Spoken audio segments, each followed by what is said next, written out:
Bueno, buenas tardes y muchas gracias a Sofondos por la invitación. No presento al doctor Velasco porque ya el doctor Montenegro nos hizo una excelente presentación de él, entonces presento a nuestros otras dos panelistas. Primero que todo, la doctora Cayetana Álvarez de Toledo, diputada del Congreso de los Diputados de España. La doctora Álvarez de Toledo es una de las políticas, periodistas e intelectuales españolas más reconocidas de su generación. Ha causado un gran impacto en la política española, primero 2 legislaturas en Madrid y desde abril de 2019 en el Congreso de los Diputados por Barcelona. Fue portavoz del Grupo Parlamentario Popular hasta agosto de 2020. Se ha destacado por su vibrante defensa de la democracia liberal frente a sus enemigos como el populismo, el nacionalismo, el separatismo y las políticas identitarias de las que ya hemos hablado hoy. Y se ha destacado como periodista por sus inteligentes análisis políticos, sus incisivas entrevistas a grandes figuras políticas e intelectuales de nuestro tiempo y crónicas en terrenos difíciles como Venezuela. Cayetana ha recibido numerosos reconocimientos, entre ellos el Gibbs Prize de Historia de la Universidad de Oxford, el micrófono de plata de la Asociación Española de Periodistas de Prensa, Radio y Televisión y el premio Sociedad Civil en la categoría de Civismo. Es licenciada y doctora por la Universidad de Oxford. Cayetana, bienvenida.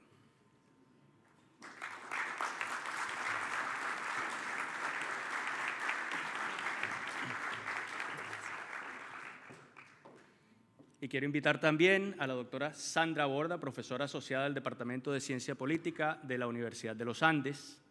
La doctora Borda es doctora de la Universidad de Minnesota, es máster en Ciencia Política de la Universidad de Wisconsin, máster en Relaciones Internacionales de la Universidad de Chicago y politóloga de la Universidad de los Andes.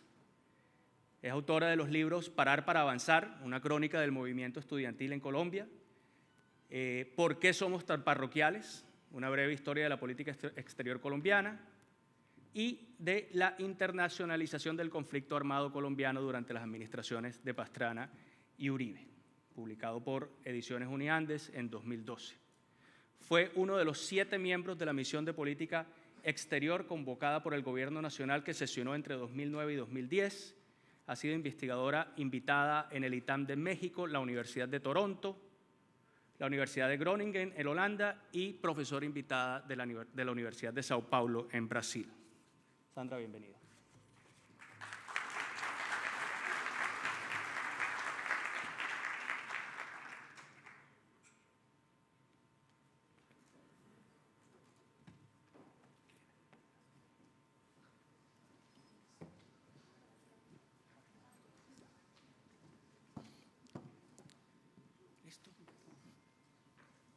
Estoy sentado, Andrés.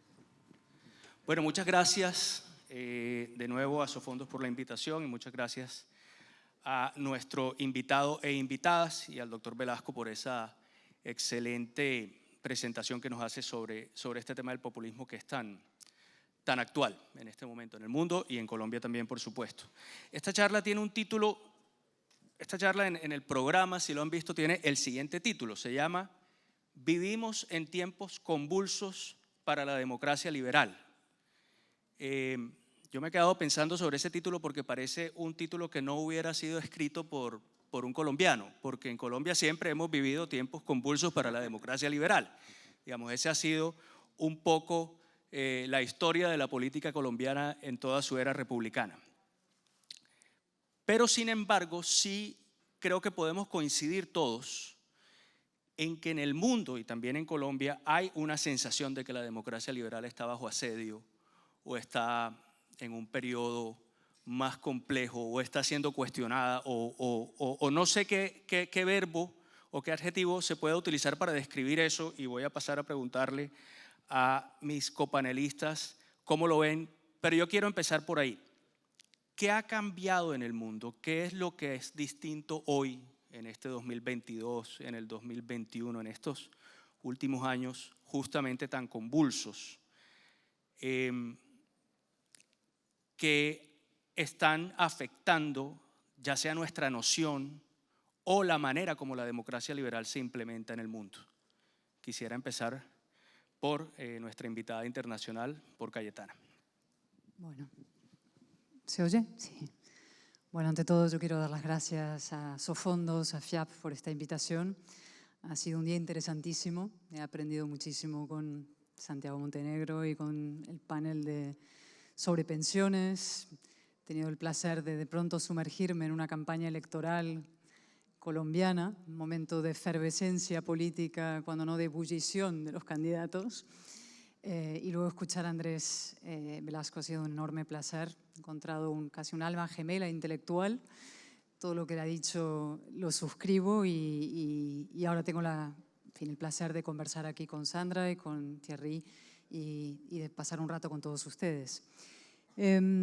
A ver, hay muchas reflexiones con las que me gustaría empezar. Me voy a extender un poquito en esta primera intervención, si me lo permitís, y para dejar algunas ideas sentadas que me han suscitado la intervención de Andrés y la pregunta de Thierry, ¿no? ¿Qué hay de nuevo? Yo creo que sí hay algo de nuevo, ¿no? Es verdad que las democracias, y la colombiana en particular, pero no solamente, han vivido prácticamente en un estado de convulsión siempre, ¿no? La democracia no es un objetivo que se consigue en punto, sino como un horizonte al que hay que trabajar permanentemente, y ese camino es siempre difícil, siempre arduo y siempre convulso, ¿no? Pero sí hay un factor nuevo, ¿no? En el año 92 se publicó un, celebérrimo, famosísimo ensayo, que era el de La fin de la historia, de Fukuyama, que decía que la democracia liberal había triunfado después de la Guerra Fría y que era, por tanto, el fin de la historia, ¿no? Pues bien, es célebre también que ese ensayo se equivocó en ese enunciado muy simplificador y ahora lo estamos viendo con gran crudeza, ¿no? No es simplemente que la democracia liberal tenga problemas gravísimos, sino que por primera vez, quizá, desde muchos países o zonas del mundo, se empieza a cuestionar que el orden liberal o la democracia liberal sea el único posible o el único deseable, ¿eh? Y eso es nuevo. Hasta ahora muchos autócratas o gente que amenazaba la democracia, pero se disfrazaban de demócratas y utilizaban el nombre de democracia para invocar sus proyectos políticos. Y eso ya empieza a no suceder, empieza a haber alternativas al orden democrático que impúdicamente se exhiben como tal, ¿no? Estamos en un momento en que de la crisis del orden liberal, incluso de una cierta caos iliberal que se produce en algunos países, se empieza a mover el péndulo hacia un orden iliberal también. Y la expresión más terrible y más salvaje de todo esto, la ha mencionado Andrés hace un momento, pero a mí me gustaría insistir porque vengo de esa parte del mundo ahora, es lo que está pasando en Ucrania, ¿no?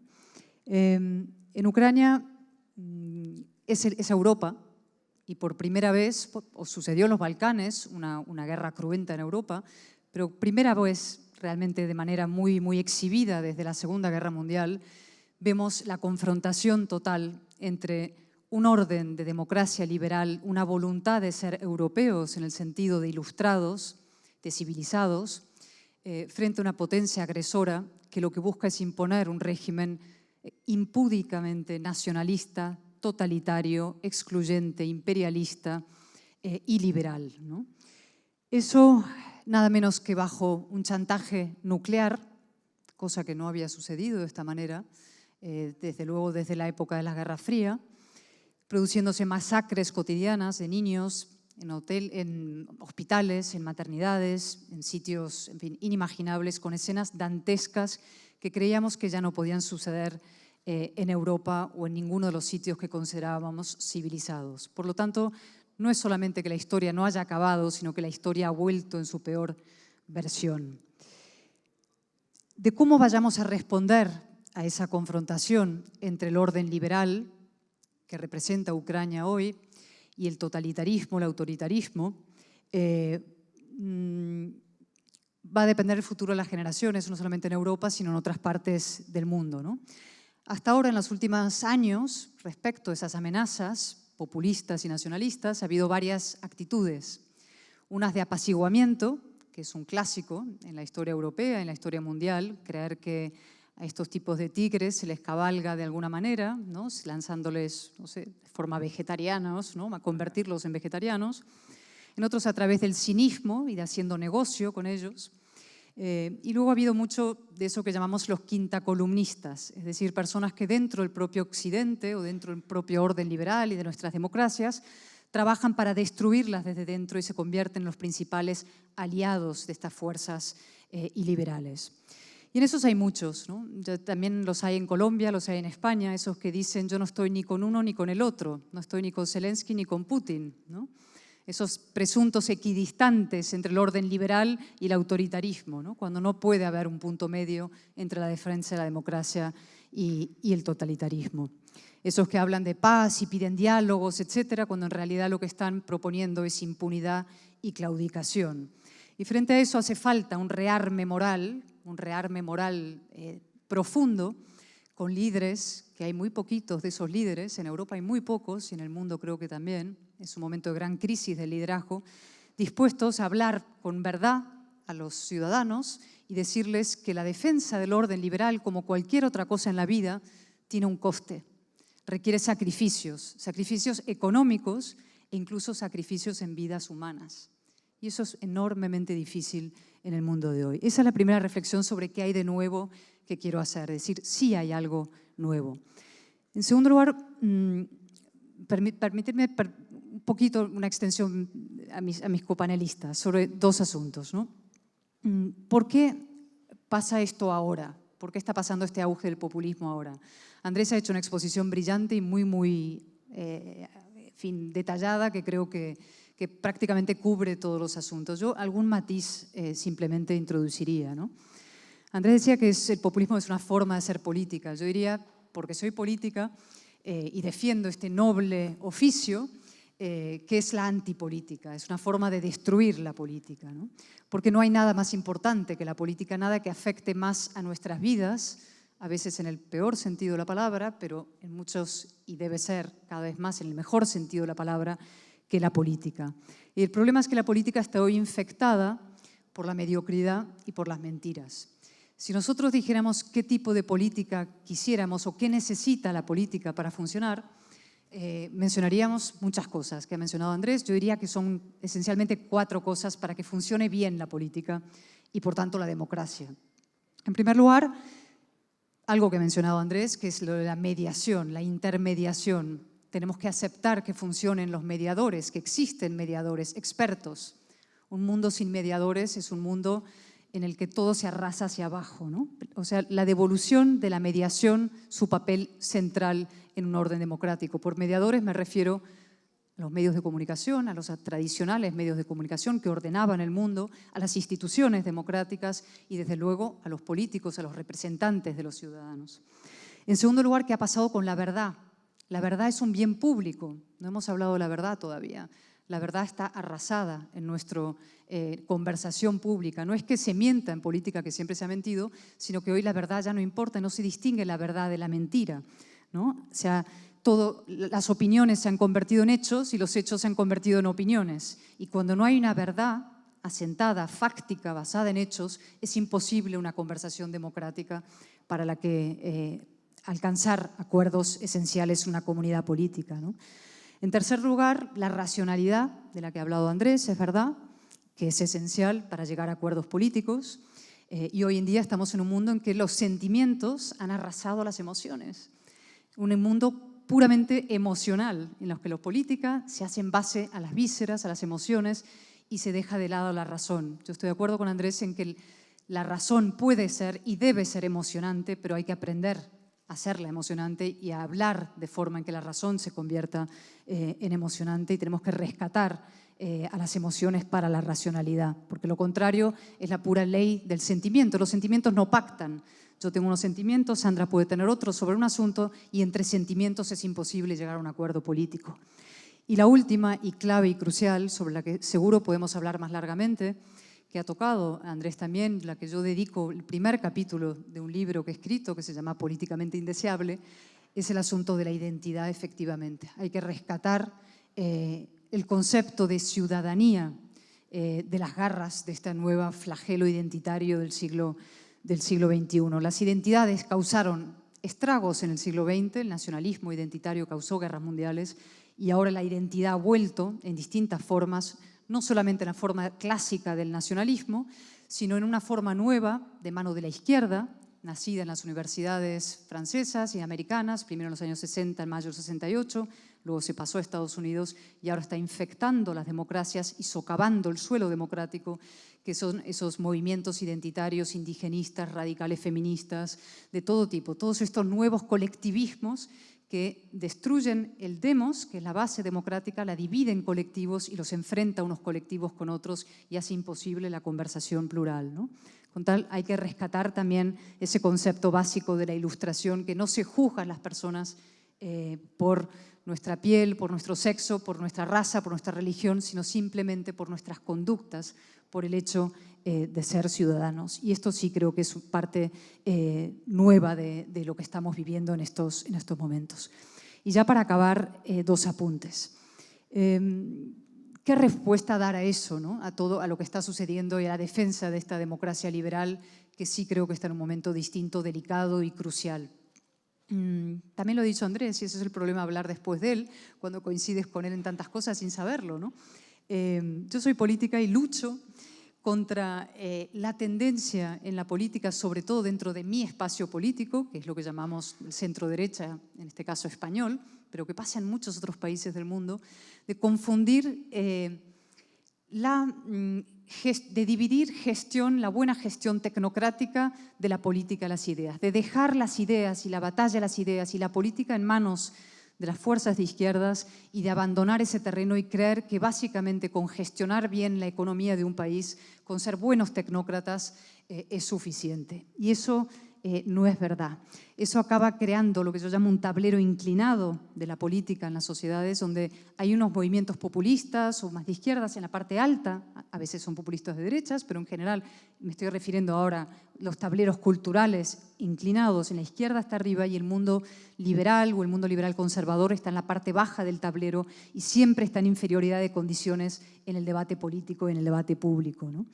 Y ese error que cometemos tantos políticos de la derecha, de creer que la tecnocracia basta como solución a los problemas, en el fondo es despreciar a una parte esencial de los seres humanos, que es efectivamente esa parte emocional en el mejor sentido de la palabra, que es la defensa de ideas e ideales.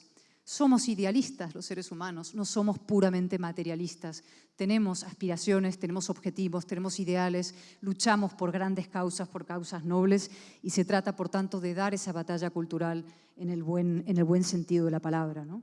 Y ya para acabar, Andrés ha puesto un ejemplo, yo creo que es importante, que es el de Macron y Le Pen, con las salvedades que se pueden hacer sobre el personaje de Macron y las críticas que se le hacen, efectivamente, un punto elitista, distante, arrogante, etcétera, ¿no? Pero sí es verdad que en esas dos figuras se encarnan la diferencia que hay en la respuesta a la gran batalla cultural contemporánea. Una tendencia a las soluciones fáciles, al nacionalismo, a la agitación del miedo y las bajas pasiones, y un esfuerzo no perfecto, pero desde luego extraordinariamente meritorio, dada la polarización salvaje que hay en estos momentos en la política mundial, de intentar dar a la razón una oportunidad y de intentar defender la verdad, la razón, los valores ilustrados en un contexto de enorme, enorme dificultad. Y eso sí es emocionante y eso sí se puede llamar patriotismo constitucional. Y ojalá, ahora que tienen ustedes elecciones en un momento importantísimo, lo que se juega en Colombia es parte de un tablero internacional mucho más amplio, que va mucho más allá de vuestro país. Es un tablero internacional donde se juega el futuro del orden liberal, no solamente aquí, sino en muchas partes del mundo. Los colombianos vuelvan a dar una lección al mundo. La habéis dado, y hablaré en tuteándoos, en muchas ocasiones, un ejemplo admirable de coraje frente a un intento de destrucción del Estado colombiano a través del narcotráfico, de la violencia, del terrorismo. Resististeis esos embates impresionantes para abrazar la ley, para defender vuestro derecho a vivir en libertad, en democracia, con derechos humanos y con seguridad democrática, incluso diciendo no al chantaje, incluso diciendo no a la impunidad. Disteis también un ejemplo impresionante de solidaridad con tantas víctimas de un régimen destructivo y populista y nacionalista como el chavismo. Un ejemplo extraordinario de solidaridad con millones de refugiados, como ahora estamos viendo en Europa con los ucranianos, pero los colombianos ya lo venís demostrando mucho antes que tantos polacos o españoles ahora con los ucranianos.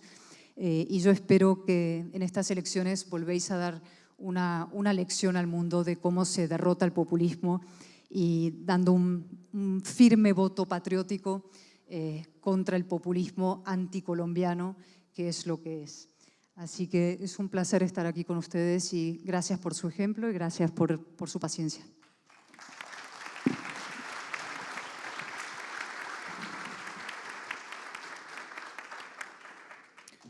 Sandra. Bien, muy buenas tardes, muchas gracias por la invitación. Es un placer estar en esta conversación, es una conversación que ya habíamos iniciado con Cayetana en el GEI, aquí mismo en Cartagena, y por supuesto es un placer conocer a Andrés y bueno, Thierry, ya somos compañeros, éramos compañeros de páginas, así que es un gusto estar acá con ustedes. Yo creo que el ejercicio que estamos haciendo, y me parece que la pregunta que planteabas inicialmente, Thierry, que es básicamente el de construir un rompecabezas. Estamos todos acá en el ejercicio de ir poniendo las piezas, unas nos van a encajar y otras no tanto, pero quisiera simplemente sugerir una pieza adicional, porque yo creo que me leí con mucho cuidado tu texto, Andrés, y coincido completamente con lo que allí se dice. Solamente quiero añadir una cosa adicional, porque hay una explicación allí que es la explicación económica, que tú bien dices en el texto, cuenta, pero no es lo único. Sugieres la explicación identitaria o cultural, llamémosla, y a esto yo solamente quisiera añadirle algo que es algo que voy a denominar así muy generalmente la explicación institucional, y que tiene que ver, vamos a ver qué tanto encaja con Europa, vamos a ver qué tanto es generalizable más allá del contexto latinoamericano, pero para empezar a reconstruir esa explicación sugeriría simplemente mirar 3 datos fundamentales, que son datos que uno puede observar fácilmente en las encuestas que ha hecho el Observatorio para las Américas, que son más o menos generalizables en América Latina, con algunas diferencias de matices, pero que se comportan más o menos de la misma forma.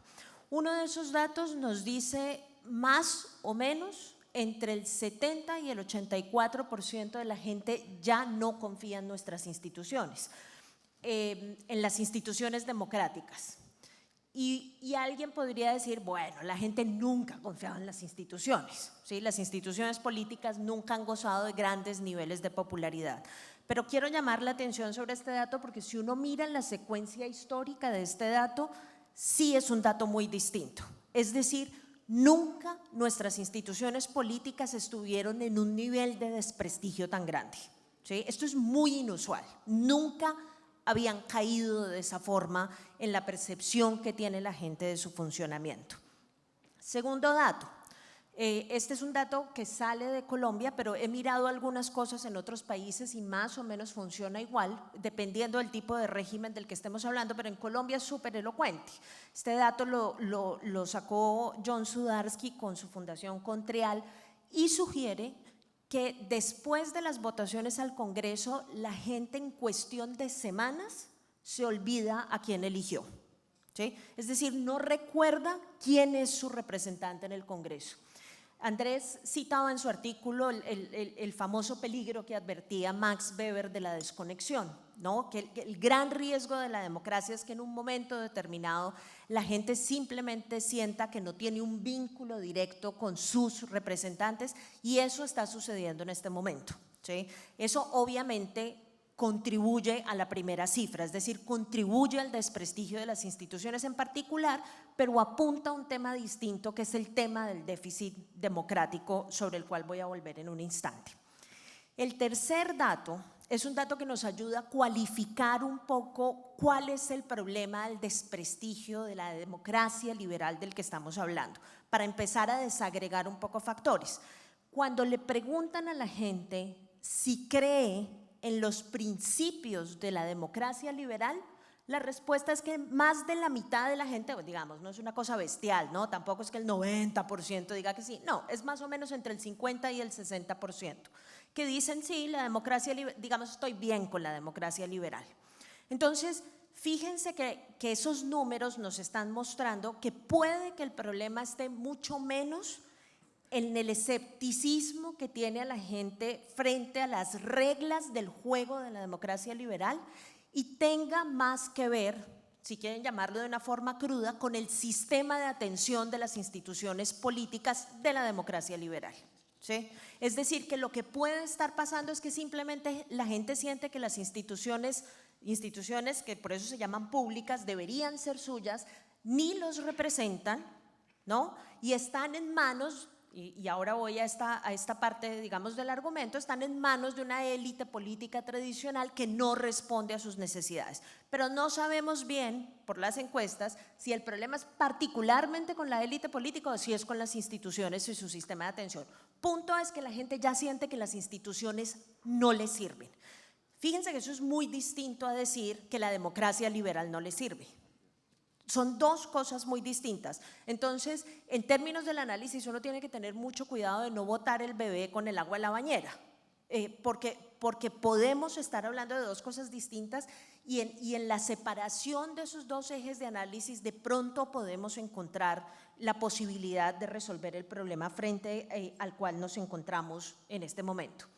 Ahora, ¿qué tiene que ver esta crisis de credibilidad de las instituciones políticas con el fenómeno del populismo? No estoy lista para decir qué es la causa, pero ciertamente hay un proceso de retroalimentación de la crisis institucional con el fenómeno populista. Andrés lo decía parcialmente en su presentación hace un instante. Hay un problema claro y es que las instituciones políticas son un prerequisito para la existencia de la pluralidad. Si el populismo atenta contra la pluralidad, las instituciones democráticas pierden sentido. Ese es un punto clave.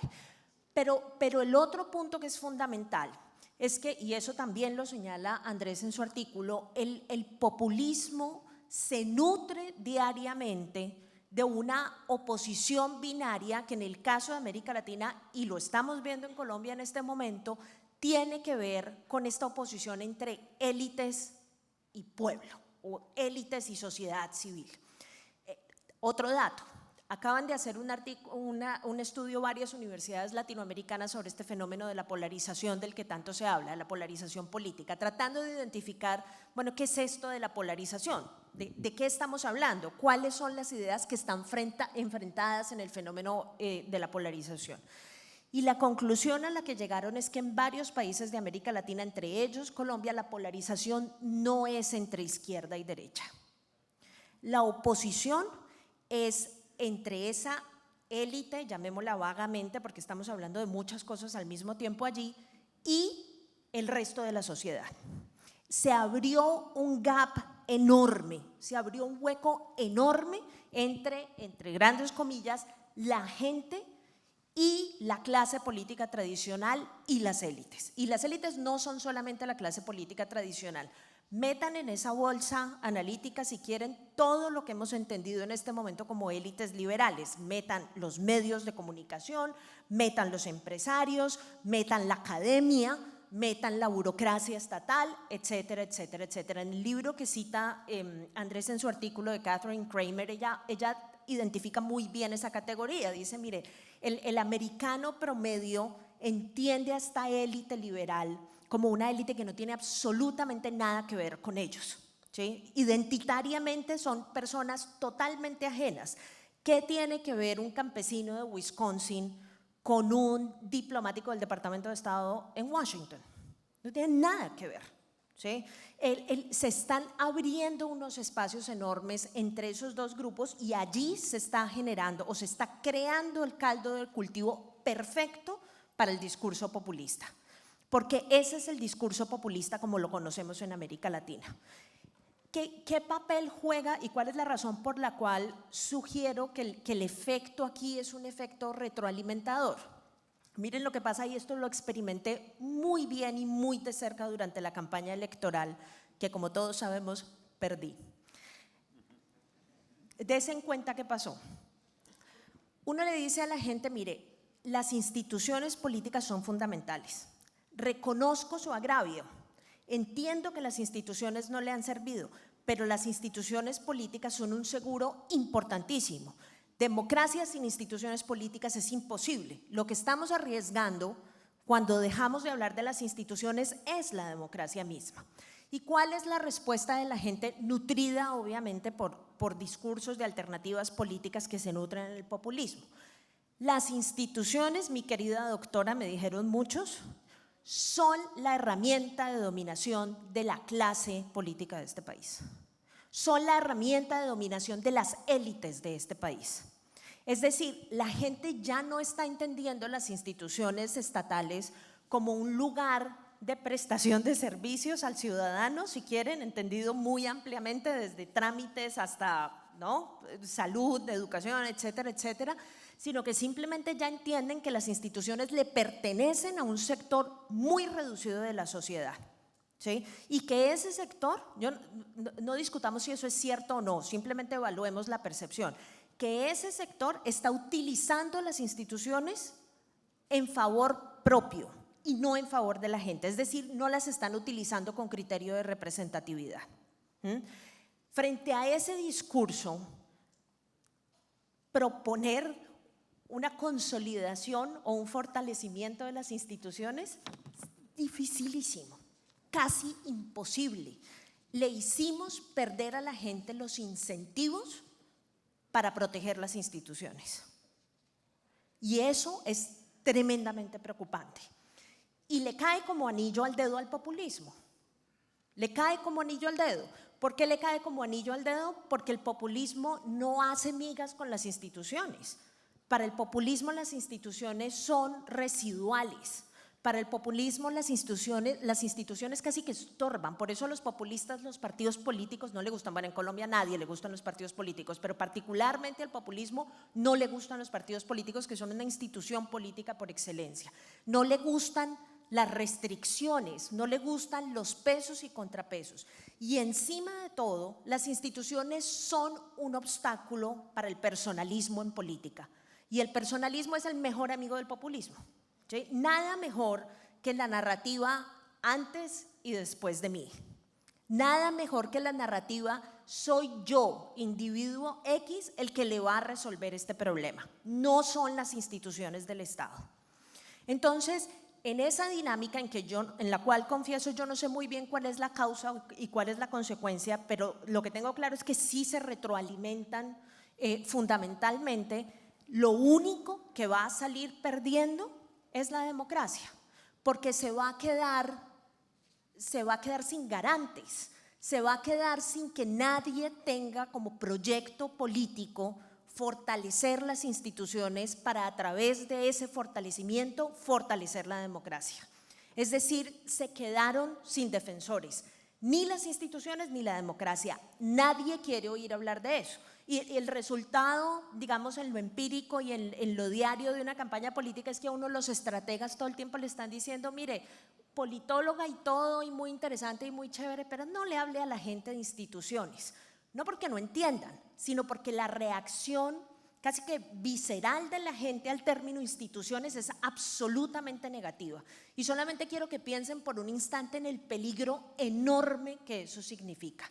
Porque además, el mismo estudio de John Sudarsky está sugiriendo que cuando la gente tiene en la cabeza instituciones, no solamente tiene instituciones políticas en la cabeza, tiene muchas más cosas, ¿sí? Tiene a los medios de comunicación en la cabeza, tiene a la prensa, tiene a la academia. ¿De dónde creemos que está surgiendo esta actitud antiintelectual tan propia de este mundo posliberal del que nos hablan algunos? Está surgiendo justamente de ahí.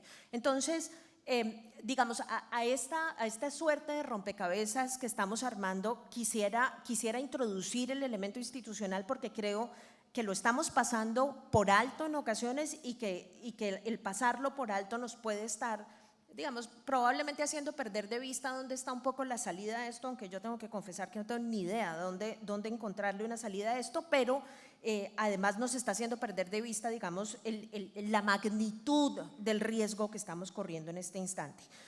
Dos ideas Una idea, para no extenderme mucho, adicional, solamente para que la tengan en cuenta, siguiendo con esta cuestión de cualificar las cosas de las que estamos hablando y de pronto encontrar soluciones ahí como por las grietas o por los atajos. Cuando en Colombia se hizo esta cosa del observatorio de la democracia para mirar qué percepción tenía la gente de las instituciones políticas en el país, se encontraron una cosa bien interesante, y es que hay una variación. Y hay una variación que hay que incorporar en el análisis, porque si esto se replica en otras partes, por ahí puede estar la salida. Y yo creo que esto tiene mucho que ver con la idea de la construcción de una identidad nacional de la que estaba hablando Andrés. La gente le tiene una desconfianza enorme a las instituciones de carácter nacional.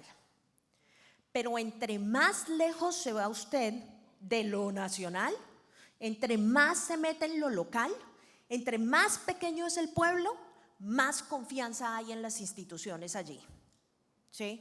Eso yo no sé cómo explicarlo, eso puede tener múltiples explicaciones. Una puede ser simplemente de cercanía, ¿sí? Otra puede ser que como son instituciones pequeñas, pues a lo mejor les resulta más fácil la gestión. Otros politólogos mucho más dark que yo dicen, eso es el clientelismo, ¿no? Que es, ¿sí ve? El clientelismo es lo que tienen las instituciones funcionando. Pues claro, ¿cómo no va a querer la gente a sus instituciones si allí tiene puestos para su familia y si allí tiene prebendas y si allí tiene cosas, ¿no? El problema puede ser de distribución de prebendas de las instituciones. Quién sabe, esa explicación es terrible, pero no sabemos si es esa. Pero puede ser entonces que el inicio de la resolución del problema pueda encontrar algún tipo de truco o algún tipo de fórmula en la forma en la que están operando las instituciones en lo puramente local, y que de allí podamos extraer elementos para hacer algo con respecto a la gestión de las instituciones a nivel nacional, y por ese mismo camino entonces tener algún tipo de fórmula contra el discurso típicamente antiinstitucional del populismo que tan bien y tan cómodamente se siente en medio de esta crisis enorme de las instituciones democráticas del mundo liberal. Muchas gracias, dejo por ahí.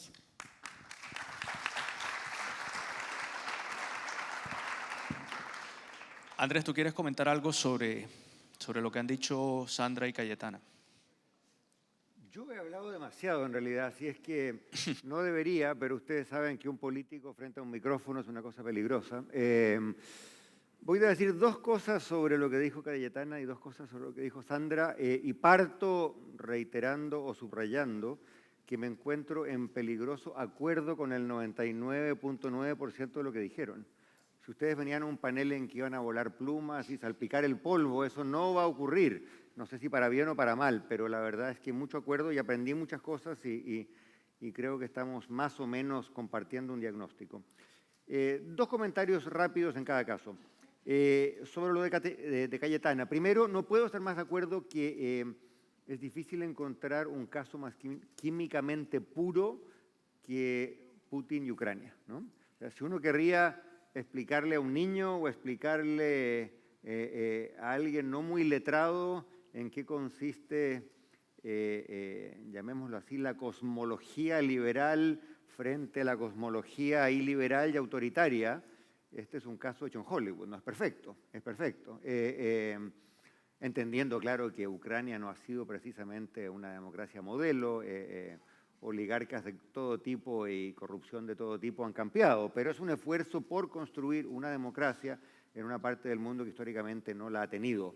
Y frente a eso, del norte llegan tanques, misiles y cohetes.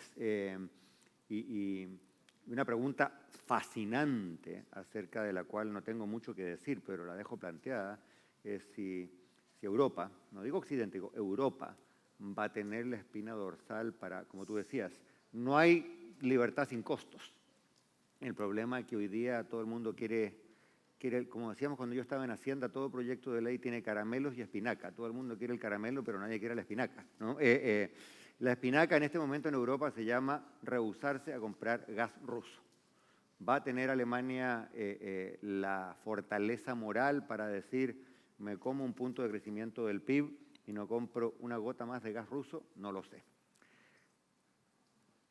Para echarle un poquito de sal y pimienta a la sopa, un levísimo matiz de desacuerdo con una cosa que dijiste tú, Cayetana, que no sé si es el fraseo o el fondo, sospecho que es más lo formal que otra cosa, pero concuerdo con la afirmación de que la corrección política extrema y los nuevos particularismos, ya sean ecologistas, regionalistas, indigenistas, feministas extremos, conspiran con esta idea de que una nación es un todo en el cual cabemos todos y al cual pertenecemos todos.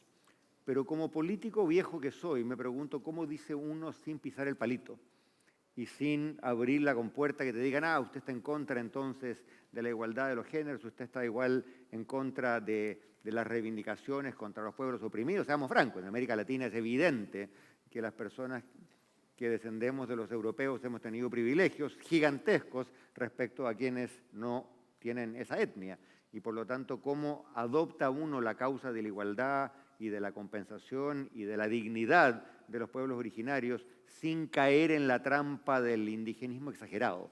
Ahí hay un desafío conceptual, hay un desafío comunicacional que no sé muy bien cómo se resuelve. En Chile estamos, lo tengo muy claro en la cabeza porque, digamos, o lo tengo muy confuso en la cabeza, no sé, porque este es uno de los debates hoy día en Chile, ¿no? En que la Convención Constituyente ha tomado causas que son muy justas, las reivindicaciones, por ejemplo, del pueblo mapuche, y los ha transformado en propuestas institucionales enloquecidas, como que va a haber decenas o cientos de pequeñas autonomías con sistemas fiscales separados, cosa que no tiene ninguna lógica. ¿Cómo se hace eso, Cayetana? No lo sé.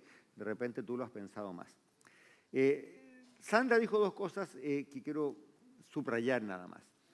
Las instituciones. Tremendo asunto.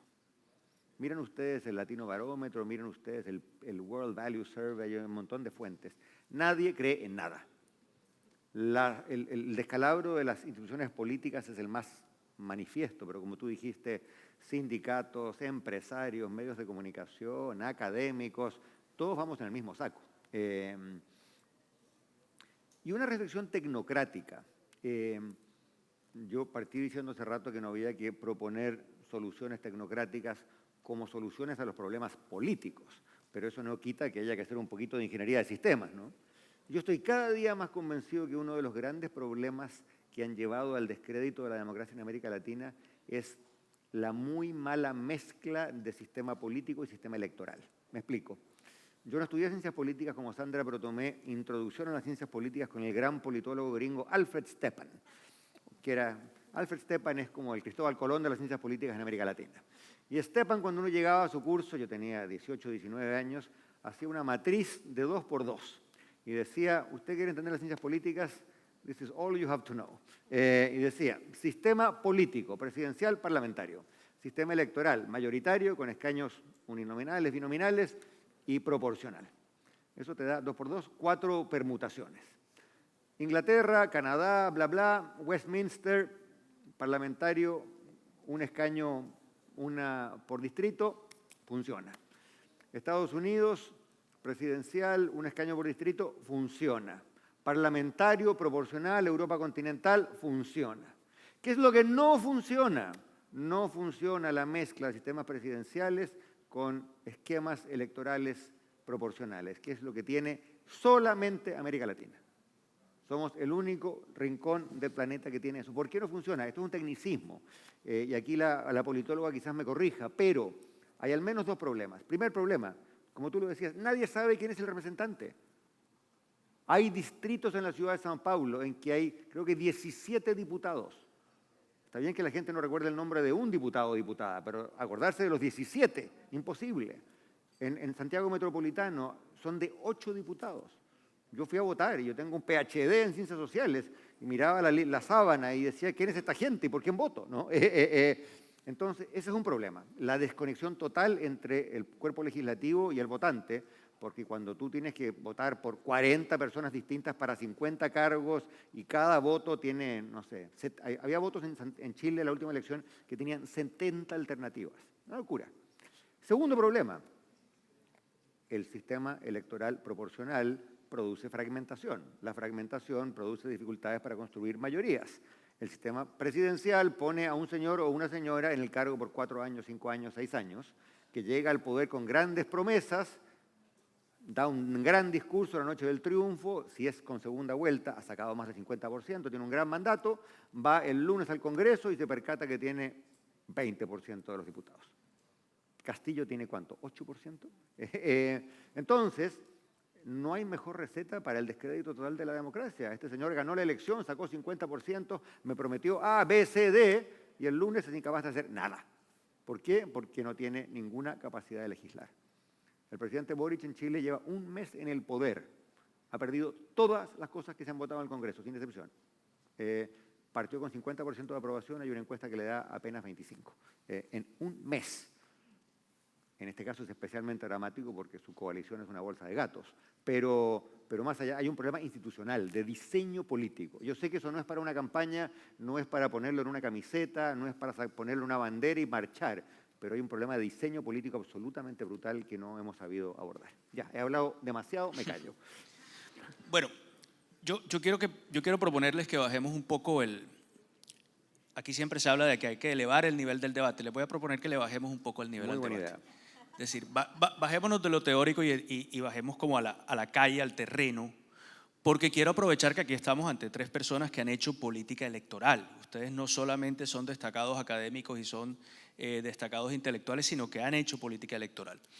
Y yo tengo, o muchas personas tenemos un cuestionamiento, una pregunta, una inquietud sobre por qué no está pegando políticamente, quizá con excepciones, como me comentaste anteriormente, Andrés. Macron sería una excepción a esto que voy a decir, pero en general, y particularmente en nuestros contextos, no está pegando esa cosa que llamamos centro, esa cosa difusa que además no sabemos muy bien cómo definir, pero bueno, en todo caso hablemos de los partidos que defienden la democracia liberal y que enaltecen la democracia liberal a través de su forma de hacer política.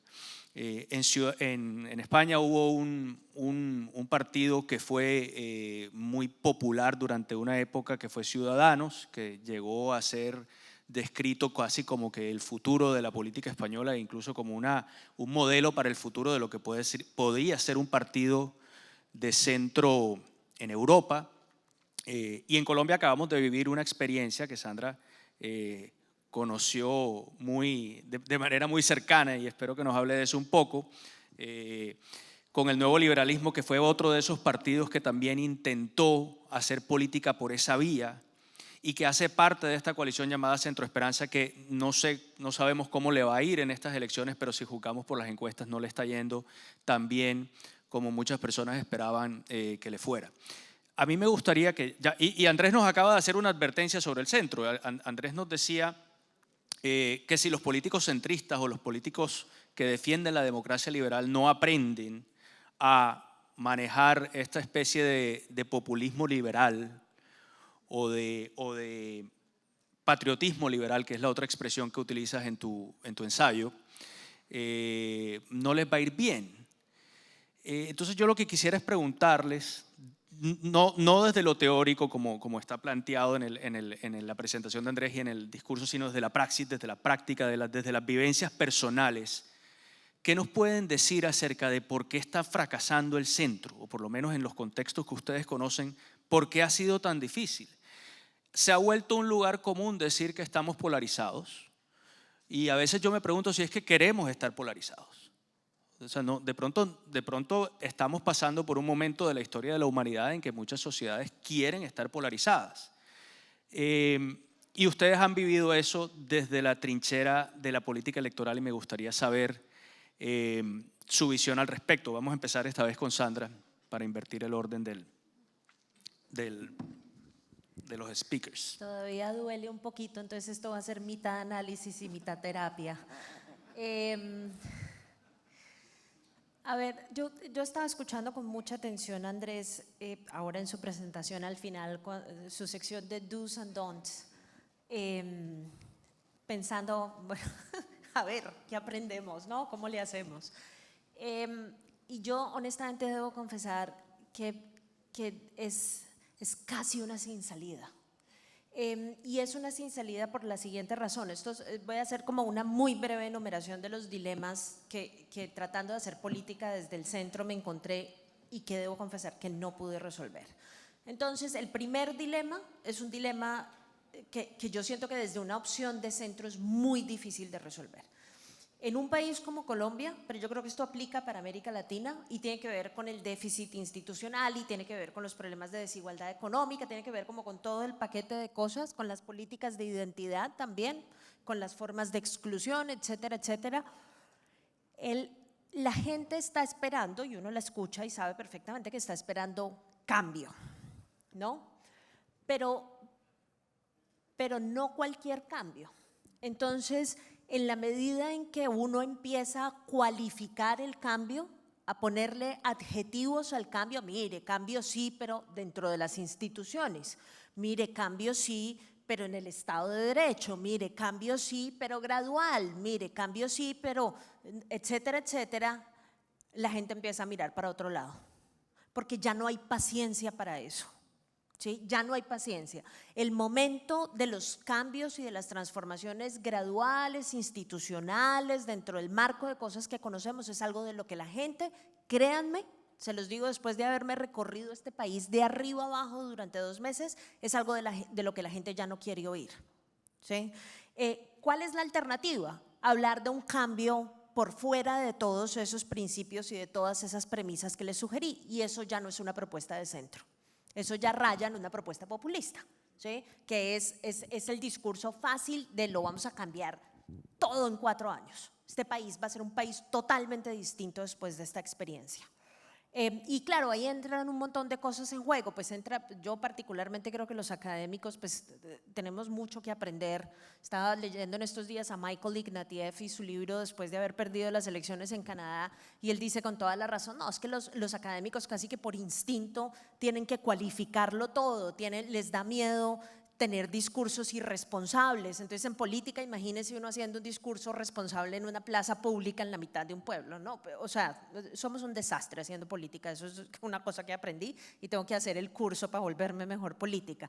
Pero lo que quiero decir es, el discurso, la forma en la que uno entrega el discurso político ya no puede tener matices, porque la gente no está interesada en escuchar los matices. ¿Sí? La paciencia para el matiz se perdió, y eso pone a la opción de centro en un lugar muy difícil. Hay gente que dice, bueno, pero es que están armando el discurso mal, el discurso tiene que ser distinto, tienen que ir por allí, tienen que proponer cosas distintas, más innovadoras. Es que yo simplemente creo que el problema es demasiado estructural. Yo no creo que el problema sea ni de los candidatos, ni de los políticos, ni de los partidos de centro. Yo creo que más bien estamos en un momento político, tanto a nivel nacional como a nivel internacional, en que la moderación perdió la partida, ¿sí?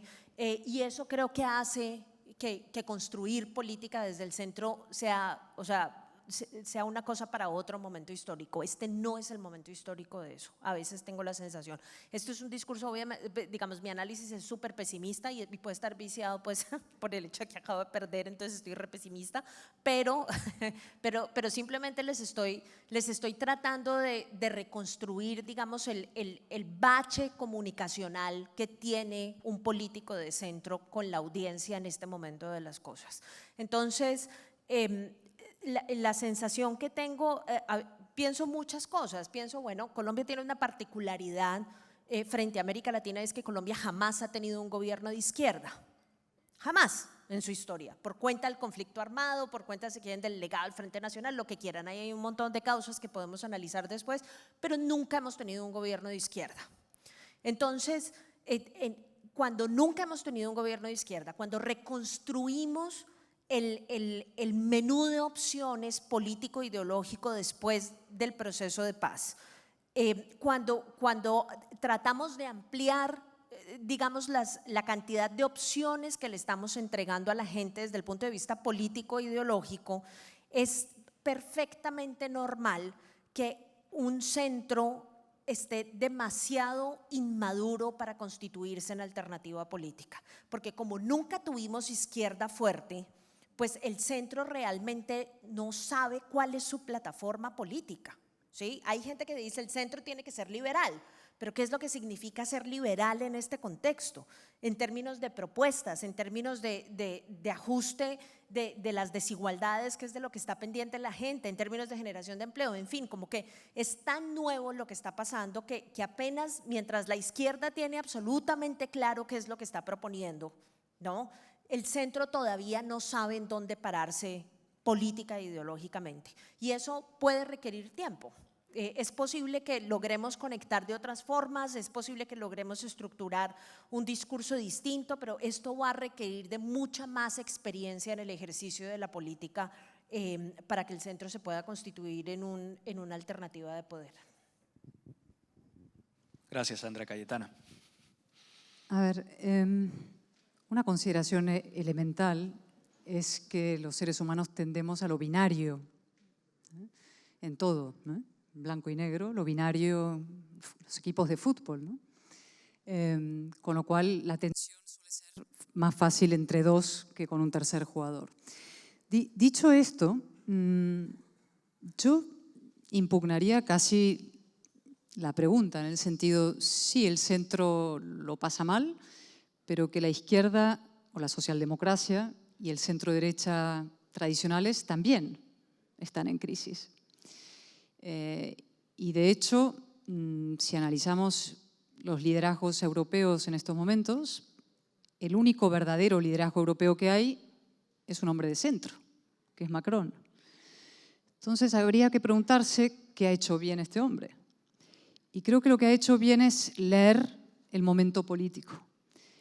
Es decir, entender que la batalla ahora va entre demócratas liberales y nacionalpopulistas, y ser el más beligerante y radical demócrata liberal. Es decir, yo creo, incluso me proclamo de centro radical.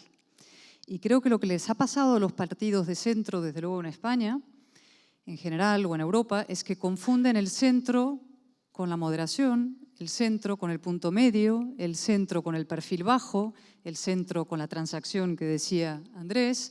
El centro se ha definido en función de los demás, en lugar de proclamarse el centro de gravedad frente a la gravedad. El sitio donde se va a defender de manera activa, enérgica, beligerante, incluso diré, el individuo, la ilustración, todo aquello que hace posible a las sociedades avanzadas prosperar, generar convivencia, felicidad y estas cosas, ¿no? Es decir, los verdaderos herederos de lo mejor de la política y de la modernidad política. Y por tanto creo que nos han faltado liderazgos y claridad en la construcción de ese proyecto político y una vez más se ha fracasado a la hora de definirse en función de los demás. Pero no puedo resistirme a hacer un par de comentarios en respuesta a las muletas, como diríamos en España, que me ha puesto Andrés, ¿no? Él decía, se ha planteado una pregunta que creo que es muy interesante, o dos, ¿no? Una de ellas respecto a si en Europa va a haber líderes dispuestos o si Europa va a estar dispuesta a asumir el sacrificio de la defensa, no de Ucrania, sino de nosotros mismos, ¿no? Y es una pregunta muy, muy difícil y muy incómoda, porque la sensación que da es que esos líderes valientes, a la altura de la valentía de este cómico payaso convertido en héroe occidental que es Zelensky, no aparecen, ¿no? No aparecen en Alemania, hay un liderazgo en Francia y en otros países está a la espera y en el cálculo. Y lo que vaya a suceder en eso es crucial por lo siguiente. Si no hay liderazgos racionales, modernos, civilizados, liberales, dispuestos a decirle a los ciudadanos que hay que asumir esos sacrificios para defender la democracia en el mundo, la democracia en Europa, las consecuencias que se van a producir económicas tras la pandemia unida a la guerra, consecuencias de inflación altísimas que estamos teniendo, de desabastecimiento, problemas de energía, problemas de llegar a fin de mes, pueden generar un caldo de cultivo para nacionalismos y populismos en Europa, antieuropeos, antidemocracia, enormemente fuertes. Es decir, partidos políticos que empiecen a decir, y ya están y existen, pues la Unión Europea no es la respuesta, hacen falta fronteras, busco protección, genero seguridad. fuera de los órdenes internacionales que conocemos. Por tanto, es crucial que la respuesta a esa pregunta que dejaba Andrés en el aire sea la acertada, aunque implique, en fin, que surjan de aquí Churchills en cada sitio, o Zelenskys dispuestos a asumir ese discurso con mucha valentía y mucha claridad. Y otro comentario respecto al tema de la igualdad, que es uno de mis asuntos favoritos, ¿no? Y las políticas identitarias y sus consecuencias y cómo articular un discurso para contraponer a toda la letanía de la izquierda, ¿no? De que el que critica las políticas feministas es un machista, o el que critica las políticas indigenistas es un colonialista, etcétera, ¿no? Un fascista en general, que es lo que estamos viendo. No se puede hablar de estos asuntos salvo, en fin, que te sometas a un linchamiento público y una cancelación general, ¿no? Pues yo creo que hay que encarar esos debates con mucha coraje y mucha claridad, también explicando lo que hay detrás. Para empezar, yo lo he dicho 1000 veces, en el caso de las mujeres, yo defiendo acérrimamente y enérgicamente la igualdad, no la espiral identitaria, anti-igualitaria en la que se han convertido estos movimientos, ¿no?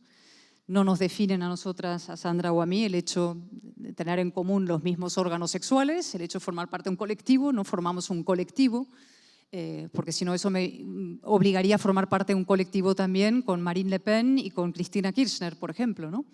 Y yo tengo más en común, no sé, con muchos hombres políticos que con estas dos mujeres, ¿no? Pero a partir de ahí hay un problema que va mucho más allá, que se está socavando y fundamento de la democracia, que es que esto está cargándose el principio de la presunción de inocencia, en el caso de los hombres. En el caso de España está pasando, se han aprobado leyes que establecen penas distintas para hombres y mujeres, es decir, Andrés comete una falta y yo cometo la misma, él es más culpable que yo por el hecho de haber nacido hombre, ¿no? Eso va en contra de los principios del Estado de Derecho en los que se construyen nuestras sociedades democráticas. Por tanto, es fundamental encarar estos debates con mucha claridad. Por otra parte, esos debates también identitarios están generando una propia espiral autodestructiva, ¿no? Pero no vamos a entrar ya en las teorías queers y todo esto de la autodeterminación de sexo, pero por ahí van también esas espirales identitarias que acaban autodestruyendo los propios movimientos. Si fuera posible sería positivo, pero en fin. Pero una reflexión más ahora vinculado también con lo de Chile y los mapuches, ¿no? Que se establecieron cuotas de indígenas para la constituyente, ¿no? Estos principios, como el mismo de las cuotas femeninas llevadas a sus expresiones más radicales, socavan también la idea básica de la representación en democracia. Es decir, parten de la idea de que solamente un mapuche puede entender los problemas de los mapuches, o solamente un hombre puede entender los problemas de los hombres, o solo una mujer puede entender los problemas de las mujeres. Y yo creo que no hace falta ser un hombre para representar a hombres y mujeres. También mujeres pueden representar a hombres y mujeres políticos, como no hace falta ser blanco para representar a una población diversa. Es decir, las condiciones arbitrarias, identitarias, no son los que pueden determinar ni nuestras conductas ni nuestro valor de representación. Y ese enunciado tan elemental es lo que hace posible las sociedades democráticas y la modernidad política. Y retrasar sobre eso, es decir, solo una mujer puede entender los problemas de las mujeres y representarlas, o solo un indígena puede entender los problemas de los indígenas y representarlos, es volver no ya al siglo XIX, sino a la pre-ilustración, es volver a sociedades de castas o de colectivos, donde condicionan nuestro valor y nuestro lugar en la sociedad, nuestro sexo, nuestro color de piel, nuestra raza y nuestra religión. Y eso es, insisto, poner una bomba de relojería en un sistema político y democrático. ¿Eso por qué ha pasado? Y ahora voy a ser brevísima de verdad. Porque la izquierda en un momento dado renuncia al objetivo de la igualdad después del fracaso de los proyectos de izquierdas grandes, comunistas, etc., y se agarra a la identidad como nuevo tótem al que rendir pleitesía y sumisión. Y en esa espiral de defensa de los colectivos identitarios va sumando, en lugar de dirigirse al conjunto de los ciudadanos, al conjunto de la nación, con un proyecto común, de común humanidad o de comunidad política de nación, lo que hace es sumar, a partir de pedacitos de la sociedad, de colectivos, esos llamados gobiernos Frankenstein, que en España tenemos uno y se están formando en otros sitios. La izquierda acaba haciendo agregaciones de colectivos para intentar formar mayorías. Esa es la fragmentación de la sociedad, porque esos colectivos, además, lo que hace es enfrentarlos unos a otros. Eso es la polarización y eso, insisto, es la ruptura interior de las sociedades democráticas. Y por eso, aunque sea costoso, aunque te llamen de todo, y nos llamarán y te llaman, nos llaman machistas, te puedan llamar fascistas, te llaman colonialistas, dar la batalla por la ciudadanía, por nuestra condición de ciudadanos, cada uno de nosotros, libres de cualquier atadura identitaria como sujeto de la acción política, es de las batallas más nobles, más necesarias y más importantes que podemos dar, tanto en nuestros países de un lado del Atlántico como lo que está pasando en los vuestros de este. Andrés, ¿quieres comentar algo? De nuevo diré, seré breve y probablemente no lo sea, así que piso. No, pero quiero decir algo del corazón. Yo voy a muchos paneles y muchas veces me aburro. Este ha sido de los mejores paneles en que he participado mucho tiempo y he aprendido muchísimo de mis dos copanelistas, así es que me declaro educado y agradecido. Ha estado buenísimo realmente. Además, se nota, por lo menos para mí es evidente, no sé si lo será para ustedes, que los tres hemos pasado por la academia, pero también hemos pasado por la moledora de carne de la política y las cicatrices que eso deja en la piel son evidentes, pero también algo aprende uno, ¿no? A ver, tú hiciste una pregunta muy difícil. ¿Por qué diablos el centro está tan jodido, no? Cayetana metió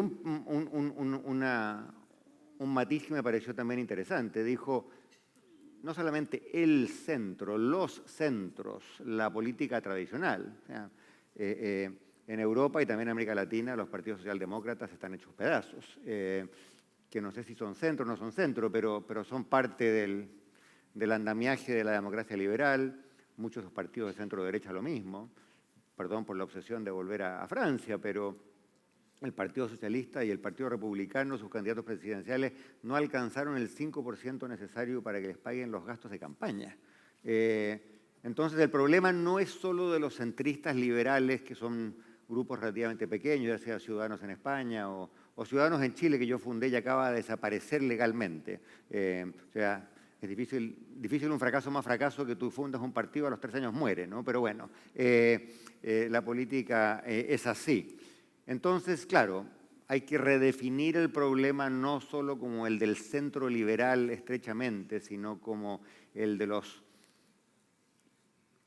No es fácil decirlo, porque si tú dices partidos tradicionales, ya perdiste la batalla, ¿no es cierto? A mí, el encuestador que trabajaba conmigo cuando yo estaba en política me decía, la política es siempre la pelea de lo nuevo contra lo viejo. Si tú dices, yo vengo de lo viejo, te jodiste. Entonces, no son los partidos tradicionales, pero son aquellos partidos que han estado en el centro del andamiaje democrático liberal. Y cómo reivindicarlos y reinventarlos sin que parezca un ejercicio conservador es muy difícil. Esa es mi primera reflexión. Sandra dijo algo que me hizo mucho eco en mi experiencia personal, que cuando uno empieza a decir, sí, claro, cambio, pero si bien es cierto, no es menos cierto, el límite acá, la responsabilidad fiscal por allá, ¿no es cierto? La gente apaga, como decimos en Chile, apaga la tele, ¿no? La gente apaga la tele, cambia el canal, porque no hay paciencia para eso. No sé cuál es la medicina frente a esa enfermedad, pero hay algo en la idea que ronda este panel, de que el centro no debe ser puramente geográfico, sino que debe ser ideológico. Creo que Bobbio fue el que lo dijo. Bobbio, el politólogo y filósofo italiano, decía que el centro puede ser geográfico, un lugar equidistante de derecha y izquierda, pero ese centro geográfico, como yo dije al pasar, siempre es transaccional. Me junto con los de acá, hago un negocio, pongo 5 votos, me junto con los de allá. Ese es el fin del centro, políticamente hablando. Yo ahora que vivo en Gran Bretaña converso mucho con los Lib Dems, y los Lib Dems tenían 60 diputados en la Cámara Baja, entraron al gobierno en alianza con los conservadores, a la elección siguiente bajaron de 60 a 12, porque no hay cosa peor que ser el partner chico de un partido grande. Si al gobierno le va bien, el crédito se lo lleva el partido grande, si al gobierno le va mal, los palos se lo pegan al partido chico, ¿no es cierto? Y por lo tanto, el centrismo transaccional no funciona. Había un ex rector de mi universidad en Londres que decía que él estaba a favor de un centro ideológico y radical. Yo sé que cuando uno dice eso la gente se pone un poco nerviosa, ¿no? Porque ¿cómo es esto ideológico y radical? ¿Se van a dejar el pelo largo? En fin, no sé. Pero el centro tiene que ser ideológico. No puede ser el lugar donde hacemos negocios. Tiene que ser el centro que tiene ideas, que tiene ideales, que tiene proyectos, que se conecta con la gente, etc. Y la última cosa que quiero decir, también relacionado con tanto Cayetana como Sandra aludieron a esto. El gran problema del político en general y del político de centro en particular es cómo hacerse creíble. Un economista israelí al que yo admiro mucho escribió un paper que se llama La diferencia entre la credibilidad de los políticos y la credibilidad de las políticas. Los políticos tendemos a creer que si nuestras políticas son buenas, nosotros somos automáticamente creíbles porque somos portadores de buenas ideas. Y eso no es así. Cuando Sandra dice, bueno, si bien es cierto, no es menos cierto, la gente no está pensando, creo Sandra, corrígeme si me equivoco, en el debate acerca si el financiamiento de tal política debe venir de esta fuente o de la otra. La gente está pensando, bueno, ¿esta señora quién representa? ¿Me representa a mí? ¿Me cree? ¿No me cree? ¿Me entiende? ¿No me entiende? Y creo que el gran test que hemos fracasado los políticos de centro no es de la credibilidad de nuestras políticas, es nuestra propia credibilidad. Una última idea, y prometo que suelto el micrófono. A los economistas nos enseñan una cosa que se llama el problema del agente principal, que los economistas en la sala van a conocer. El dueño de una empresa contrata a un gerente. Y el gerente puede ser un buen gerente o un mal gerente, pero el dueño nunca sabe si el gerente está haciendo cosas porque le convienen al dueño, al principal, o si el gerente está haciendo cosas para construir un imperio, hacerse famoso, o para abandonar la empresa, irse a trabajar después a Goldman Sachs, no sé, ¿no es cierto? Y por lo tanto, el dueño de la empresa siempre está, ojo de águila, tratando de entender las motivaciones del gerente. La democracia es igual. El votante vota por el político, y el político cree que porque él o ella tiene buenas intenciones, el votante naturalmente entiende que uno está ahí para servir al votante. Pero el votante es igual que el dueño de la empresa. Dice, cuando el político propone tal cosa, ¿la propone porque a mi votante me conviene o la propone porque con eso va a ganar la elección o con eso el día de mañana va a ser, no sé, embajador en Washington o jefe de la OEA? Y ese problema de credibilidad es muy difícil, es muy difícil. Y es agravado por algo que mencioné al pasar de modo medio frívolo, y es que el origen social de muchos políticos de centro en América Latina y en el mundo es un origen de élite. Entonces la gente dice, bueno, y este señor o señora no habla como yo, no pasa los fines de semana con las mismas diversiones que yo, no parece razonar como yo razonaría, porque diablos habría de votar por él o por ella, ¿no? Entonces es ahí donde tenemos un problema. ¿Cómo se resuelve? Para eso tendrán que invitarnos de nuevo a Cartagena.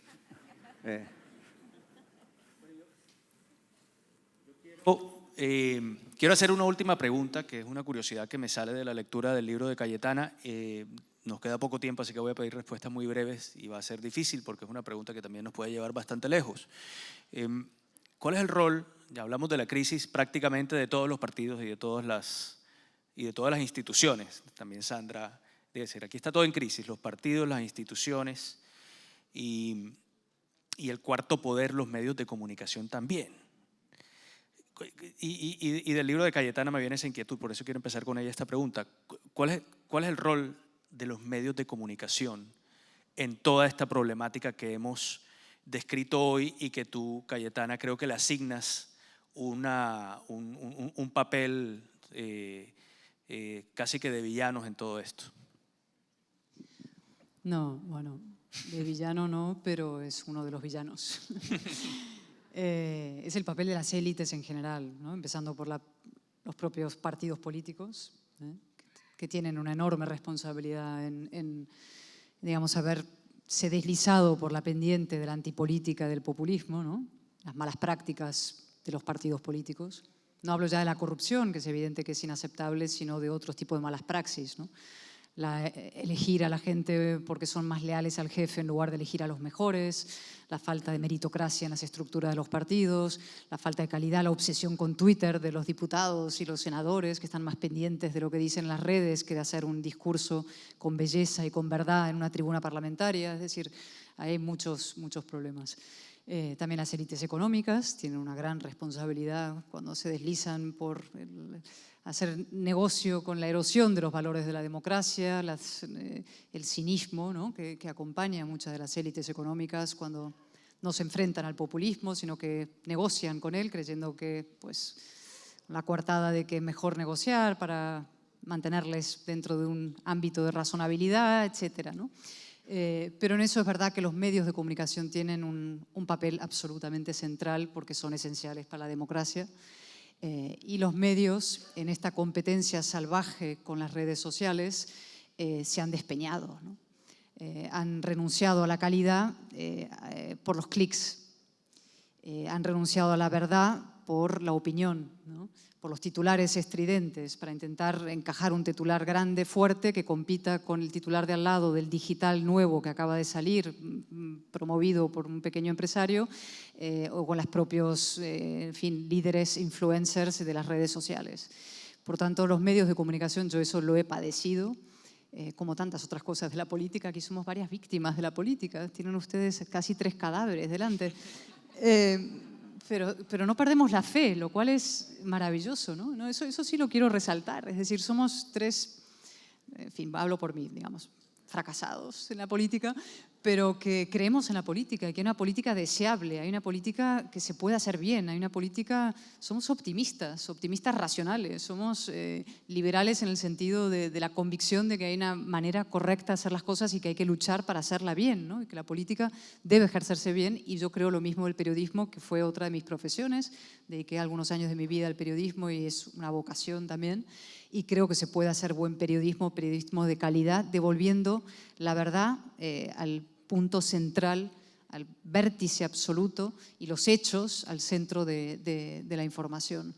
Y nada, en fin, en mi libro, si les interesa, ahora que puede promover mi libro, hay un capítulo donde cuento, es verdad, los más sórdidos detalles de la relación de periodismo y prensa, ¿no? Y cómo entre políticos y periodistas pues, se fabrican titulares y se hacen campañas contra uno, contra el otro, ¿no? Eso es la muerte no solamente de la política, sino también del propio oficio de informar, que es crucial en democracia. Y eso, para acabar, como todas estas cosas, nunca hay soluciones mágicas. Hay una palabra clave, que es el sentido de la responsabilidad de cada individuo. O sea, la política puede mejorar si cada uno de nosotros hacemos un ejercicio de responsabilidad y escogemos libremente no optar por fórmulas populistas, viscerales, nacionalistas.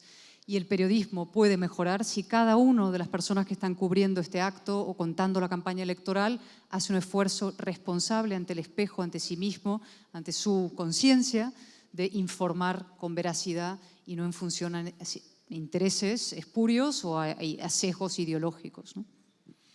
Bueno, infortunadamente acá me están haciendo señas de que se nos acabó el tiempo. Quisiera simplemente pedir un aplauso muy fuerte para este panel tan extraordinario que hemos tenido la oportunidad de escuchar hoy.